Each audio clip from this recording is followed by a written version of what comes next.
Olá, queridos irmãos e irmãs, é uma alegria participar com vocês nesse encontro e minha oração é que Deus anime os nossos corações. Agradeço ao querido Antônio Rodolfo pelo precioso convite para participar nesse encontro da Paixão Global 2030. Que Deus possa em tudo nos dar convicção e paz para seguirmos amando a Jesus e proclamando o nome do Senhor Jesus em toda parte. E nesse momento eu gostaria de refletir com vocês sobre os fundamentos da missão em Mateus capítulo 28. Por favor, abra comigo a sua Bíblia em Mateus capítulo 28. E eu inicio dizendo que desde o século XVI, o texto que se encontra no fim desse capítulo, Mateus 28, conhecido também como a Grande Comissão, tem sido amplamente discutido e estudado pelos cristãos, e um dos motivos é o inquestionável, insubstituível e marcante envio da Igreja do Senhor Jesus, pelo próprio Senhor Jesus, a fazer discípulos de todas as nações.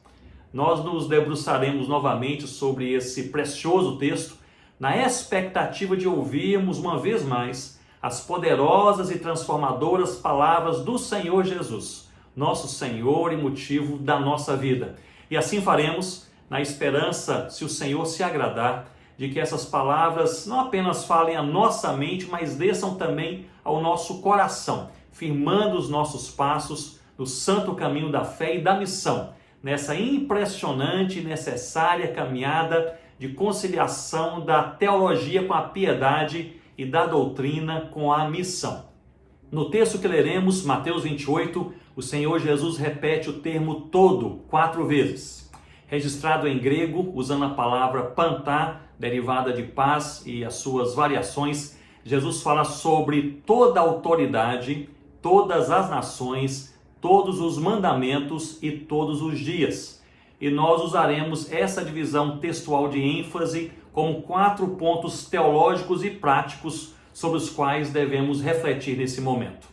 Permitam-me inicialmente falar sobre o contexto. Observem que Jesus havia morrido e sido sepultado. Antes de sua morte, ele falou repetidas vezes que iria ressuscitar. Os discípulos de Cristo, portanto, eles se encontravam em um momento único em suas vidas. Eles estavam entre o fato e a promessa. O fato era a morte do Senhor Jesus. Não havia dúvida sobre isso. O sangue de Cristo havia sido derramado, o último suspiro havia sido dado, seu corpo tombou naquela cruz e foi sepultado. Jesus havia morrido, isso era inquestionável, era o fato. Mas havia também uma promessa que ele iria ressuscitar. E nesse momento os discípulos aguardam e eis que Jesus ressuscita, mas não se mostra inicialmente a eles. Revela-se àquelas que foram até o seu sepulcro e por meio delas envia aos discípulos uma mensagem. E é uma impressionante mensagem que mudou toda a história. Eu estou vivo, encontrem-me em um monte na Galileia. E eu imagino aquelas mulheres maravilhadas pelo encontro com o Senhor Jesus, levando essa mensagem aos discípulos. E os discípulos a recebem. Nesse momento, portanto, encontram-se entre o fato, Jesus morreu, e a promessa, ele ressuscitou.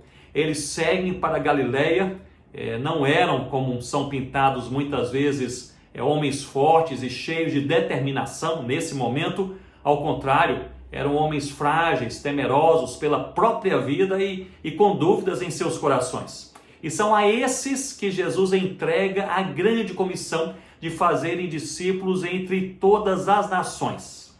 A coragem e a intrepidez, como bem sabemos, elas viriam apenas mais tarde no Pentecoste, mas nesse momento os discípulos estavam foragidos e enfraquecidos.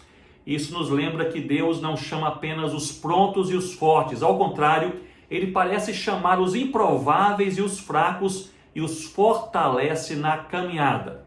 Leiamos assim o texto que se encontra no Evangelho segundo Mateus, capítulo 28, a partir do verso 16. E diz assim a palavra do Senhor. Seguiram os 11 discípulos para a Galileia, para o monte que Jesus lhes designara, e quando viram, o adoraram, mas alguns duvidaram. Verso 18. Jesus, aproximando-se, falou-lhes, dizendo: toda a autoridade me foi dada no céu e na terra. Ide, portanto, e fazei discípulos de todas as nações, batizando-os em nome do Pai, do Filho e do Espírito Santo, ensinando-os a guardar todas as coisas que vos tenho ordenado. E eis que estou convosco todos os dias até a consumação do século. Toda autoridade me foi dada, verso 18. O primeiro fundamento da missão é a autoridade de Cristo.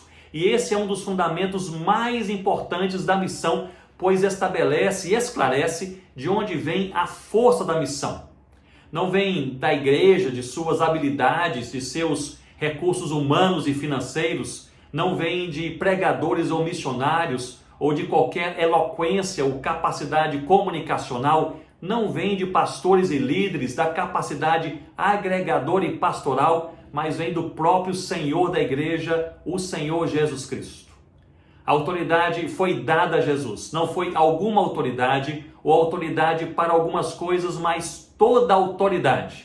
A missão, portanto, é cristocêntrica e fundamentada na autoridade de Jesus, este que é rei e servo, ele é profeta e mensagem, sacerdote e sacrifício, é leão e cordeiro, Senhor de todos e Salvador de todo aquele que crê. É na autoridade de Jesus Cristo que a mensagem de Cristo deve ser proclamada por toda a terra. A palavra grega usada aqui para autoridade é exousia, que é o poder derivado de uma função, de uma posição ou da própria família, da própria identidade. Isso nos faz lembrar de Paulo, escrevendo aos Romanos no capítulo 1, manifestando que Jesus é o próprio Evangelho, como ele descreve de maneira tão clara nos versículos 1 até o versículo 5. E logo mais adiante do versículo 16, ele nos diz que o Evangelho é o poder de Deus. Em outras palavras, a autoridade que temos para proclamar a Cristo vem do próprio Cristo, quem ele é. Porque Jesus é quem ele é, e porque Jesus tem a autoridade que ele tem, nós somos enviados a proclamar o seu nome por toda a terra. É interessante que a teologia bíblica sobre autoridade espiritual explica que a igreja é revestida de autoridade na autoridade de Cristo, e parece-me que ele o faz por meio do Espírito Santo.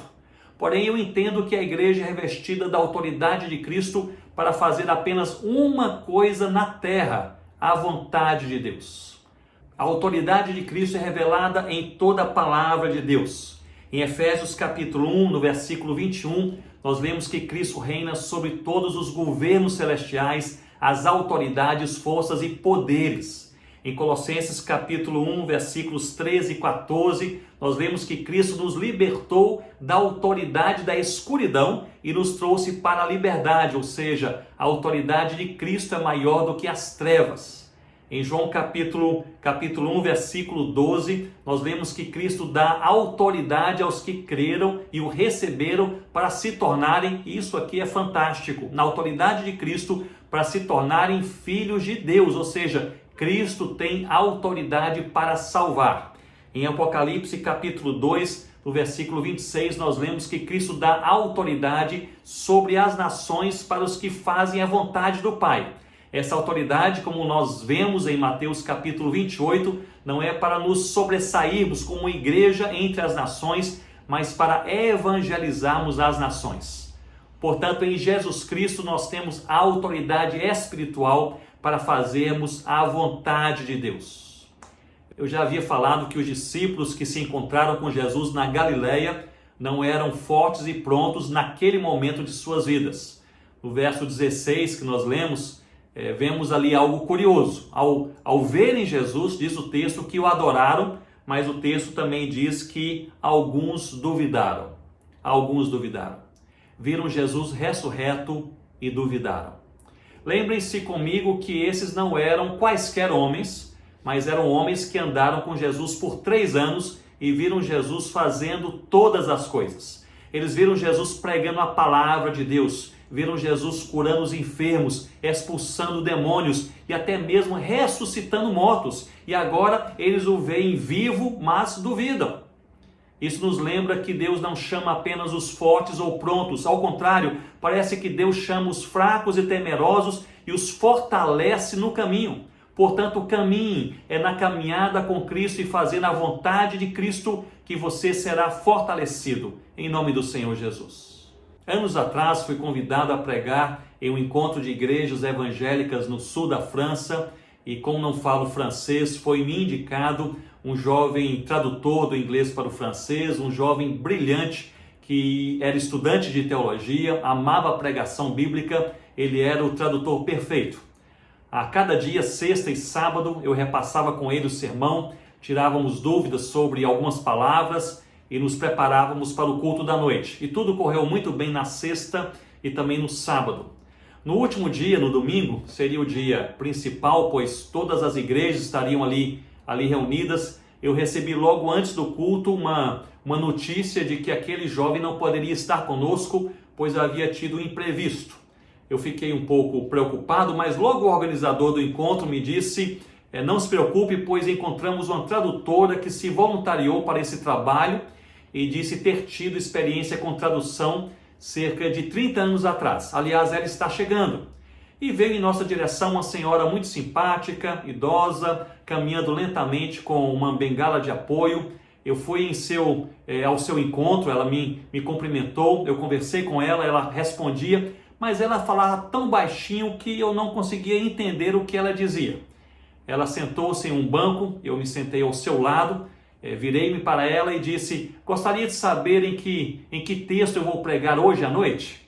Ela olhou para mim com um olhar bem tranquilo e disse: jovem, não se preocupe, vai dar certo.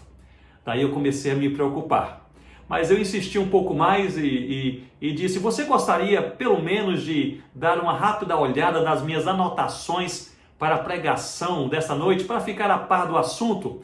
Ela olhou para mim novamente e deu a mesma resposta: jovem, não se preocupe, vai dar certo. E eu comecei a orar. E perto do momento do sermão, ela subiu até o púlpito com alguma dificuldade, eu ajeitei o seu microfone e quando eu comecei a pregar, aquela mulher mudou, ela se agigantou naquele momento e eu jamais vi alguém traduzindo tão bem como aquela senhora naquele dia, no tom certo, no ritmo certo, de forma precisa, acurada, algo fantástico. Eu terminei a pregação e agradeci pelo belíssimo trabalho. Daí ela olhou para mim e disse: Deus sempre nos fortalece quando fazemos a sua vontade. E meu irmão, minha irmã, eu creio nisso. Portanto, a pergunta que você e eu devemos fazer ao fim do dia não é se temos forças suficientes, mas se estamos na vontade de Deus. Ele sempre nos fortalece na medida que fazemos a sua vontade. Aquela mulher se retirou e logo depois o organizador daquele encontro perguntou-me: ela se apresentou a você? Ela disse quem ela é? E eu respondi: não, ela não falou nada sobre a sua própria vida. E daí ele comentou: ela era a tradutora do Billy Graham quando ele pregava na França na década de 70. Aquela frase jamais saiu da minha mente ou do meu coração. Meu irmão e minha irmã, faça a vontade de Deus que Ele os fortalecerá. O segundo fundamento da missão pode ser encontrado no verso 19, em que lemos que o Senhor Jesus disse aos seus discípulos: ide e fazei discípulos de todas as nações. O segundo fundamento da missão é o envio de Cristo. Um dos teólogos da pós-reforma protestante, um teólogo holandês do século XVII, chamado Gisbertus Vutius, ele usou um termo em latim para expressar esse conceito de envio da igreja pelo próprio Senhor Jesus Cristo. Ele dizia que a igreja é vocatio et missio, que significa chamada e enviada, em um só movimento, ao mesmo tempo. Ela é chamada para a salvação e enviada para a missão. Portanto, ser igreja é ser salva e abraçar a sua missão. Isso me faz lembrar de Romanos capítulo 1, verso 5, em que o apóstolo Paulo nos diz que nós recebemos graça e apostolado. E eu entendo que ele se refere à igreja do Senhor Jesus, que essa igreja de Cristo recebe graça para a salvação e apostolado para a missão. Ou seja, nós somos de fato chamados e enviados ao mesmo tempo. Essa é a nossa natureza como povo de Deus. A tradução do ide e fazei discípulos tem sido motivo de debate entre tradutores da palavra de Deus, e há aqui uma questão exegética importante sobre a qual eu gostaria de comentar. Ide é tradução de poreitentes, que vem de poreiomai, que é um particípio auristo com voz passiva. Se traduzido separadamente, iria absorver o conceito de passividade ou mesmo de continuidade, algo como onde quer que se vá, ou ainda indo, ou ainda à medida que se vá. Já fazer discípulos é tradução de matei tentes, que vem de matei teó, é um verbo imperativo com voz ativa, e separadamente já daria o conceito de ordenança, ou seja, faça discípulos, uma ordenança direta, imperativa, faça discípulos. Mas a ocorrência de um particípio auristo, mesmo com voz passiva, no mesmo movimento de um imperativo, empresta ênfase imperativa ao primeiro, chamado de duplo imperativo ou de imperativo abrangente. E por isso a maioria dos tradutores escolhe o ide e fazei discípulos, como um duplo imperativo, que descreve de forma mais acurada a ordem conjugada nesse texto no versículo 19. É importante, porém, ressaltar que nessa construção, o que justifica o ir, ou seja, a viagem, o deslocamento, não é a própria viagem, mas o seu propósito, fazer discípulos. Essa construção pode ser usada no grego moderno, por exemplo, para frases como saia e pegue um táxi. Se você não sair, não pegará um táxi. Por outro lado, só sair não faz com que você cumpra o seu propósito de pegar o táxi. Assim eu entendo que a missão, o perfil missionário da igreja é um perfil, é um chamado imperativo. É preciso ir, pois as tribos, línguas, os povos e as nações se espalham por toda a terra, mas só é missão se esta ida tiver o propósito de fazer discípulos. O fato por trás desse envio é que Deus, e isso é seríssimo, Ele deseja ser conhecido e adorado entre todos os povos da terra. E poderíamos levantar aqui a seguinte pergunta: a quem essa comissão foi dada? Primeiros reformadores e principais teólogos concordam que essa grande comissão não se restringe aos apóstolos do primeiro século, mas abrange toda a igreja de Cristo em todas as gerações até que o Senhor Jesus venha. Segundo a teologia paulina, é clara em nos falar que essa missão não é privilégio dos líderes da igreja de Cristo, mas de toda a igreja. Todos os salvos em Cristo, eles são chamados por Deus, segundo o apóstolo Paulo, para pelo menos 7 práticas cristãs, que são as práticas mais enfatizadas por ele em suas cartas. A palavra, ou seja, leitura e meditação na palavra de Deus, palavra, adoração, comunhão, oração, santidade, boas obras e evangelização. E podemos lançar mão das palavras de Pedro em 1 Pedro capítulo 2, versículo 9, dizendo a toda a igreja de Cristo que vós, porém, sois raça eleita, sacerdócio real, nação santa, povo de propriedade exclusiva de Deus, a fim, ou seja, com um propósito, com uma missão de proclamardes as virtudes daquele que vos chamou das trevas para a sua maravilhosa luz. Essa é a parte de uma verdade completa. Todos os salvos em Cristo são chamados por Deus. Por outro lado, e a outra parte da mesma verdade, em meio a todos, ele também chama alguns, como lemos em Efésios capítulo 4, versículo 11, para serem apóstolos, profetas, evangelistas e pastores mestres. E ele chama alguns dentre todos na igreja, não para serem maiores, mas para serem menores, não para serem servidos, mas para servirem. E o faz para que 2 coisas fantásticas possam acontecer, como lemos em Efésios capítulo 4. Para que a igreja seja edificada e para que o evangelho se espalhe por toda a terra.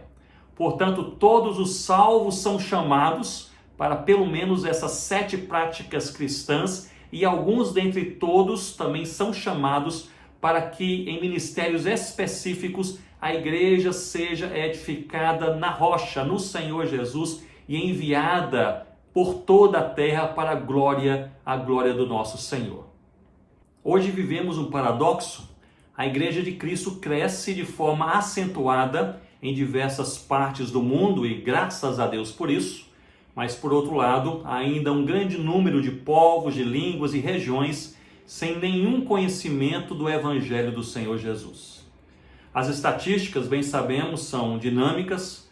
As mais atuais que tenho conhecimento apontam para 7.000 povos com menos de 2% de cristãos evangélicos. E dentre esses, 3.100 povos sem nenhuma presença de cristãos entre eles. Regiões inteiras sem nenhuma presença do evangelho. Poucos anos atrás, estive em uma cidade no Oriente Médio, não vou dar detalhes por questões de segurança, mas uma cidade com cerca de 2 milhões de habitantes, e havia naquela cidade apenas 8 cristãos, apenas 8 crentes no Senhor Jesus, que se reuniam em 2 grupinhos de 4 em regiões diferentes naquela cidade com 2 milhões de habitantes. Infelizmente, essa é uma realidade que se desdobra, ela se reflete, está manifesta em boa parte do mundo. A missão dada por Cristo à sua igreja na grande comissão ainda não foi cumprida. Portanto, o primeiro fundamento da missão, como vimos, é a autoridade de Cristo. O segundo, o envio de Cristo. E o terceiro fundamento da missão é a mensagem de Cristo, como vemos no verso 20. E no verso 20 nós podemos ler: ensinando-os a obedecer todas as coisas que vos tenho ordenado. Somos chamados por Deus a fazer discípulos entre todas as nações a partir da palavra de Deus. E esse é um ponto de extrema importância para as nossas vidas e em nossos dias. Discípulos de Cristo não são feitos a partir de programas eclesiásticos, de projetos missionários ou a simples promoção da ética cristã. Discípulos de Cristo são feitos à medida que passam a compreender e obedecer os ensinos de Cristo revelados na palavra de Deus. Nesse sentido, gostaria de sugerir que vivemos em uma sociedade complexa, com fortes implicações para a evangelização. Uma sociedade líquida, em que tudo é rápido, volátil e descartável, não apenas produtos, mas também experiências, relacionamentos e até convicções. A humanidade dessa forma busca aquilo que é puramente sensorial, imediato, aquilo que é agradável. E nessa esteira questiona-se tudo que é singular, incluindo a fé e a fé no Senhor Jesus. Essa sociedade humana, sobretudo a sociedade urbanizada, também apresenta um crescente perfil pluralista, uma forte tendência para a negação dos dogmas das verdades absolutas. A verdade absoluta tende a ser questionada e rapidamente rejeitada.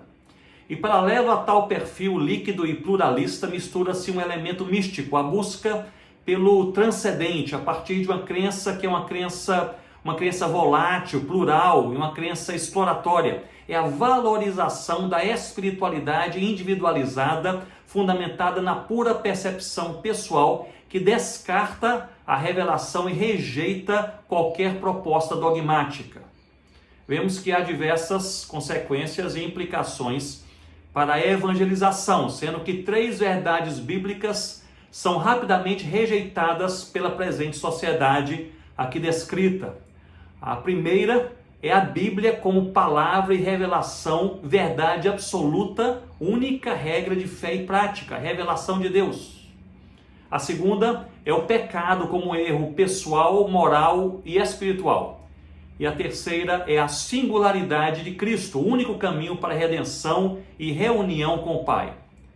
Como se vê, a apresentação do Evangelho enfrentará fortes barreiras e perante tal desafio, e aqui é um ponto importante, é necessário que a Igreja do Senhor Jesus, revestida de sua autoridade e enviada na sua autoridade para a evangelização, ela esteja também disposta a andar e falar na contramão da sociedade, levantando a bandeira da palavra de Deus, denunciando o horror do pecado e apresentando Jesus como singular, único caminho, única verdade e única vida. A pergunta que se levanta, portanto, nesse momento é a seguinte: o que falta à Igreja de Cristo para cumprir a missão? O que falta? Eu entendo que falta essa igreja conciliar aquilo que Deus tem revelado em sua palavra, conjugando a teologia com a piedade e a doutrina com a missão. Corações quebrantados, fundamentados na palavra de Deus e apresentados com sinceridade a Deus, em busca da glória de Deus no meio da missão. Que o Senhor nos ajude a sermos essa igreja, uma igreja que alegra o seu coração. Portanto, o primeiro fundamento da missão, como vimos no verso 18, a autoridade de Cristo. No verso 19, o segundo fundamento da missão, o envio de Cristo. No verso 20, o terceiro fundamento, que é a mensagem de Cristo. E no fim do verso 20, encontramos o quarto fundamento, que é a segurança em Cristo. Observem que a missão dada pelo Senhor Jesus aos discípulos era, até esse momento, uma missão plenamente, puramente impossível. Como fazer discípulos entre todas as nações, batizando-os e ensinando-os entre todas as nações? Como multiplicar um grupo tão pequeno de cristãos em milhões e bilhões de pessoas? Como entrar e ser aceito e se comunicar com palavras e com vidas sobre Jesus vivo entre todos os povos, línguas, tribos e nações da terra? E como fazer isso em meio à perseguição, em meio à oposição e todo tipo de discriminação? E ainda, como fazer isso tendo também o império das trevas contra nós?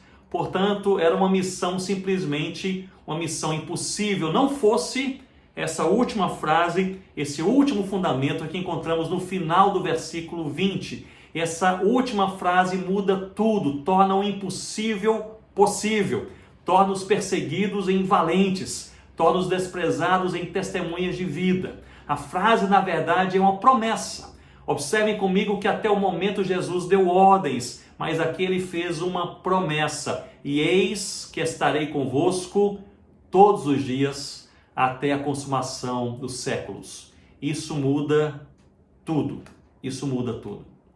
Você e eu não sabemos o que irá acontecer em 5 minutos ou em 5 anos, mas uma coisa você e eu sabemos: nós não estaremos sozinhos nem um segundo em nossas vidas, pois Jesus Cristo, Senhor do universo, estará conosco todos os dias. Que promessa fantástica! Observe comigo com atenção: Jesus não promete à sua igreja ausência de sofrimento. Não promete muitas riquezas, não promete poder político, apenas a sua presença. Independente dos gigantes que nos rodeiam, das tentações e adversidades a cada dia, Jesus está conosco e a sua presença é suficiente para produzir paz, renovar o ânimo e nos fortalecer na caminhada ao sermos sal que salga e luz que ilumina em todo o mundo. Há diversas implicações dessa promessa e bem sabemos que em certa extensão ela se refere ao envio do Espírito Santo sobre a sua igreja. Uma primeira implicação da eterna e inalterável presença de Cristo com a sua igreja é justamente a paz. Ele deseja não apenas que vivamos a vida cristã e cumpramos a missão, mas que o façamos em paz. Ele deseja não apenas que possamos produzir frutos, mas sermos cheios da sua alegria, da sua paz. E essa eu entendo que é uma questão de fé. Verdadeiramente crer que Jesus está conosco todos os dias, à medida que cremos, descansamos. À medida que cremos, temos paz. Em Lucas 10, dos versos 17 a 20, quando os 70 voltaram da missão de evangelizar os derredores, eles voltam empolgados e conversam com Jesus: Senhor, até os demônios os submetem. E Jesus respondeu: não se alegrem porque os espíritos lhes submetem, mas porque os seus nomes estão escritos no livro da vida. Nossa vida em Cristo deve ser nosso maior motivo de alegria. Se a primeira implicação é paz, eu creio que a segunda é justamente audácia. A presença de Cristo em meio à sua igreja, de maneira inalterável, de maneira eterna, de maneira constante, ela produz paz ao mesmo tempo que produz também audácia. Audácia, coragem e intrepidez são palavras similares no Novo Testamento, e chama a minha atenção que isso não é algo que temos naturalmente. Nós não somos naturalmente audaciosos para a pregação do Evangelho. Precisamos que Deus nos dê e que Ele renove em nós a cada dia essa audácia. Podemos ter audácia no testemunho do Evangelho e podemos também perder essa audácia. Curiosamente, ela não é resultado de conhecimento teológico ou de experiência de vida cristã, ou ainda um curso que possamos fazer sobre esse assunto. É um presente de Deus, é uma dádiva de Deus. Escrevendo aos Efésios no capítulo 6, logo mais ao fim, no verso 19, Paulo pede oração por ele. Ele está provavelmente preso ao escrever essa carta, e nessa carta, mesmo preso, ele não pede oração para ser solto, ele não pede oração para ter provisões, ele escreve pedindo: e orem também por mim, para que no abrir da minha boca me seja dada a palavra para com intrepidez, e eu destaco aqui, para com intrepidez fazer conhecido o mistério do Evangelho. Isso chama a minha atenção por dois motivos. Primeiro, porque estando preso, não pede orações por sua liberdade, mas por coragem para pregar o Evangelho. E em segundo lugar, porque se é uma pessoa audaciosa, intrépida, corajosa em todo o Novo Testamento, essa pessoa é o apóstolo Paulo. Vocês vão se lembrar que ele pregou o Evangelho nas prisões. Ele o fez debaixo de oposição e arriscando a própria vida. Paulo pregou a homens furiosos e pregou o Evangelho até mesmo em meio a uma tempestade em alto mar. E mesmo assim, o mais intrépido dos apóstolos pede que os crentes em Éfeso orem para que ele tenha intrepidez na evangelização. O que isso significa, meus irmãos e minhas irmãs? Significa que intrepidez não é algo que temos naturalmente, nós precisamos de Deus. Eu creio que muitas vezes não somos intrépidos na pregação porque oramos pouco, porque pedimos pouco a Deus. Primeiro fundamento, a autoridade de Cristo. Segundo, o envio de Cristo. Terceiro fundamento, a mensagem de Cristo. E o quarto fundamento, uma promessa maravilhosa, a segurança em Cristo. Ele está conosco todos os dias, a sua presença. E eu gostaria de concluir trazendo à sua mente um pouco da vida de um homem de Deus chamado Jonathan Edwards. Ele foi um pastor brilhante, um teólogo do século XVIII, considerado a mente mais brilhante da América em sua época. Ele tinha como pupilo o grande David Brainerd, um missionário entre os indígenas da América do Norte, que era também noivo da sua filha. Ele faleceu cedo, não chegou a se casar com ela devido a uma longa enfermidade. Aliás, eu recomendo a leitura do livro A Vida de David Brainerd, escrito pelo próprio Jonathan Edwards, um livro fantástico. Jonathan Edwards foi o pregador do famoso sermão Pecadores nas Mãos de um Deus Irado. Ele era filósofo, teólogo, altamente reconhecido por todos e chegou a experimentar em sua época, em sua região e em sua igreja um avivamento espiritual. Pastoreava a renomada igreja de Northampton, mas após um conflito ministerial, em que ele, como pastor da igreja, não permitiu que a ceia fosse partilhada com os não cristãos, como queria o restante da liderança, ele foi expulso da famosa igreja que havia pastoreado por 21 anos. Chegou a falar com um amigo por meio de cartas que foi o momento mais difícil, o momento mais angustiante de toda a sua vida. E não houve lugar para ele em outras igrejas, levando-o a ocupar uma posição que ninguém mais queria, ninguém mais desejava, que era pastorear uma pequena congregação indígena entre os moicanos, numa região distante, isolada, o que ele chegou a fazer durante 7 anos. Mas antes de partir para essa congregação e sendo expulso dessa igreja de Northampton, ele escreveu uma carta a um amigo dizendo: eu estou velho e meu ministério acabou. Um detalhe, ele tinha apenas 42 anos de idade.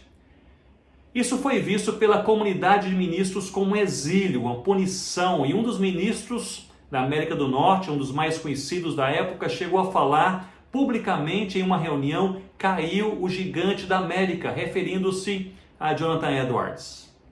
E eu levanto aqui, meus irmãos e minhas irmãs, uma pergunta: o que fazer debaixo de pressão, debaixo de oposição? O que fazer quando os planos fracassam? O que fazer quando somos pressionados?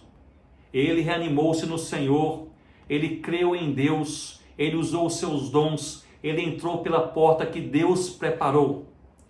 E Jonathan Edwards, naquela comunidade da etnia moicana, em uma região isolada, ele preparou ali novos sermões igualmente bíblicos e contextualizados àquela nova realidade. Ele passou a pregar ao ar livre, nos campos e também na beira de rios. Ele falava aos indígenas de forma profundamente significativa.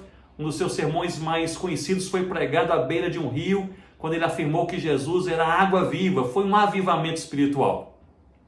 Ao fim de sua vida, ele afirma que quando os planos fracassaram junto à igreja de Northampton, Deus deu direção para aquilo que seria o tempo mais frutífero, o tempo mais abençoado e o tempo mais alegre da sua vida e do seu trabalho.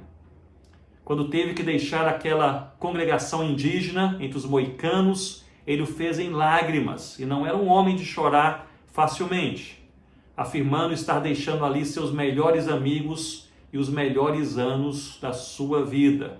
Aprendamos, irmãos e irmãs, a sermos fortalecidos em Cristo. Nós somos fortalecidos em Cristo, na sua autoridade, no seu poder, no seu amor, no seu envio como igreja de Cristo. Nós somos fortalecidos por Ele na caminhada e na caminhada da missão. Que o Senhor nos abençoe a cada dia em nome do Senhor Jesus.